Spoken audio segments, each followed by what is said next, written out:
You ever wonder how a Formula One race can be won or lost by a single pit stop? Picture this, it's the final laps at Silverstone. Two drivers, neck and neck. One dives into the pits for fresh softs, the other gambles on worn hards. The crowd holds its breath. Suddenly, the underdog surges ahead because of a tyre call made in less than 3 seconds. Tyre strategy isn't just a detail in F1, it's the secret weapon. The silent chess match that decides who gets champagne and who gets heartbreak. If you've ever watched a race and thought, why did they pit now? Or how did that guy go from P10 to the podium? You're in the right place. Today, I'm breaking down every F1 tyre strategy, from the classic one stop to the wild last-minute gambles that rewrite history. By the end, you'll see every race with new eyes, and you'll never look at a set of tyres the same way again. Section 1. The basics of F1 tyres. Formula One uses tyres supplied exclusively by Pirelli. Each season, Pirelli produces 5 dry weather compounds labelled C1 through C5. C1 is the hardest, C5 is the softest. For each race, Pirelli selects 3 compounds designated as hard, medium, and soft for that weekend. Each compound offers a trade-off between grip and durability. Softer tyres provide more grip but wear out faster. Harder tyres last longer but offer less grip. In addition to dry tyres, there are 2 types of wet weather tyres: intermediates for light rain and a drying track, and full wets for heavy rain and standing water. Each driver receives 13 sets of dry tyres, 4 sets of intermediates, and 3 sets of wets per race weekend. Tyre allocation and management are critical to race strategy. Section 2. Tyre rules and regulations. F1's tyre rules shape every team's strategy. In a dry race, each driver must use at least 2 different dry compounds, mandating at least 1 pit stop. If the race is declared wet, this rule is suspended. Tyre sets are managed across practice, qualifying, and the race. Teams must return a specified number of sets after each session, leaving a limited selection for the race.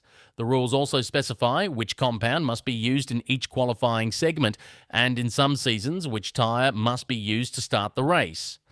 Tyre blankets are allowed to preheat tyres, but the maximum temperature and usage time are regulated. Minimum tyre pressures and maximum camber angles are set by the FIA to ensure safety and prevent dangerous setups. Section 3. The tyre compounds. Each compound is designed for specific conditions: soft, C3, C4, C5, maximum grip, fastest lap times, shortest lifespan, used for qualifying and short aggressive stints, medium, C2, C3, C4. Balanced grip and durability, the default race tyre for many strategies. Hard, C1, C2, C3. Longest lifespan, least grip, used for long stints and high degradation tracks. Intermediate for damp or lightly wet tracks, treaded to clear water but not as aggressive as full wets. Wet for heavy rain and standing water. Deep tread to prevent aquaplaning. The choice of compound affects every aspect of car performance: grip, braking, acceleration, and tyre degradation. Section 4. The one-stop strategy. The one-stop strategy is the most conservative approach in Formula One. The driver starts on one compound, pits once to switch to another, and completes the race. This strategy minimises time lost in the pits but requires careful tyre management, and often means running long stints on harder compounds. One-stops are favoured on tracks with low tyre degradation, such as Monaco or Japan, or when a safety car allows a free pit stop. The risk is that if tyre wear is higher than expected, the driver may lose pace or be forced into a second stop.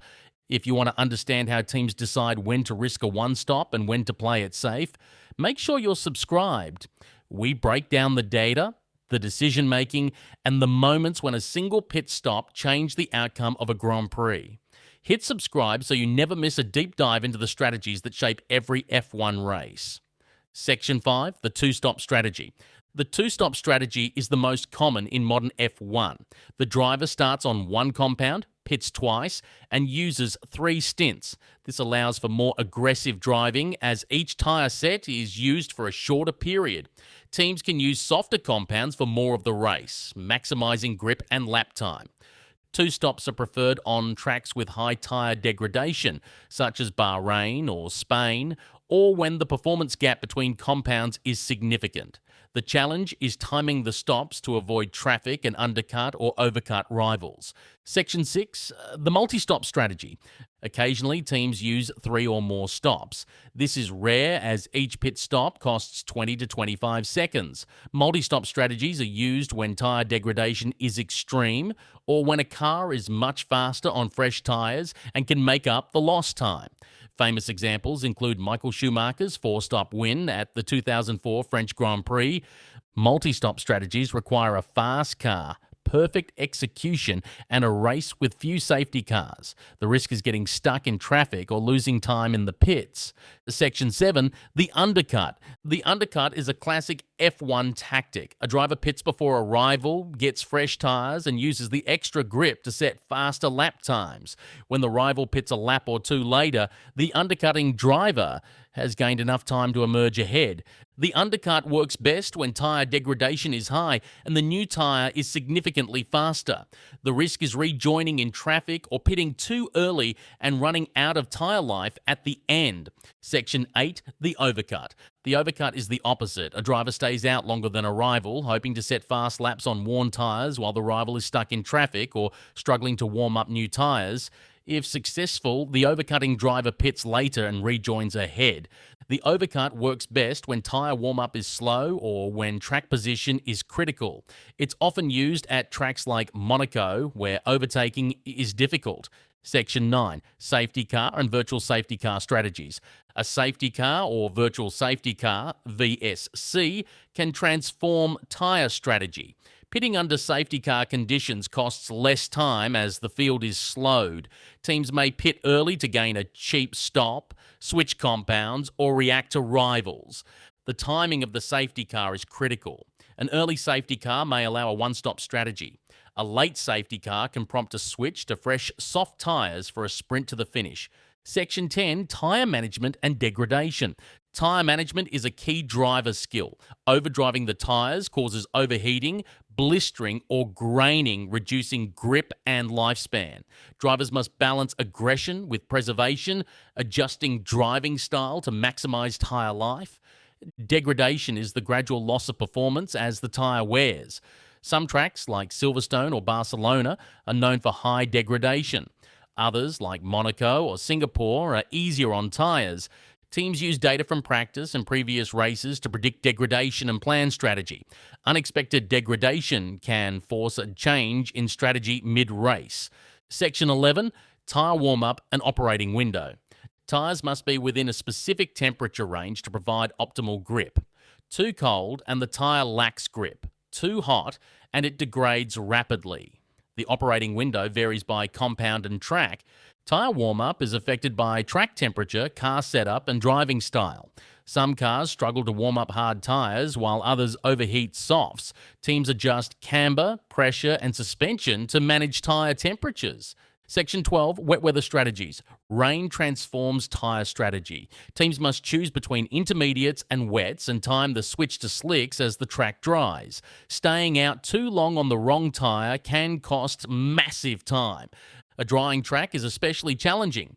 The first driver to risk slicks can gain huge time if the track is ready, but can lose everything if it's too soon. Teams monitor weather radar, track conditions, and sector times to make the call. Section 13, red flags and restart strategies. A red flag stops the race. Teams can change tyres during the stoppage, effectively gaining a free pit stop. This can disrupt strategies and force teams to adapt on the fly. On restarts, tyre choice is critical. Fresh softs may offer a grip advantage, but may not last to the end. Teams must balance track position, tyre life, and the likelihood of further incidents. Section 14, tyre allocation and practice sessions. Tyre allocation is managed across the weekend. Teams must return sets after each practice session, leaving a limited selection for qualifying and the race. Managing tyre usage in practice is crucial for gathering data and saving fresh sets for the race. In qualifying, the fastest tyre is used for the best lap time. In some seasons, the tyre used in Q2 determined the starting tyre for the top 10. This rule has changed, but tyre choice in qualifying still affects race strategy. Section 15. Famous tyre strategy moments.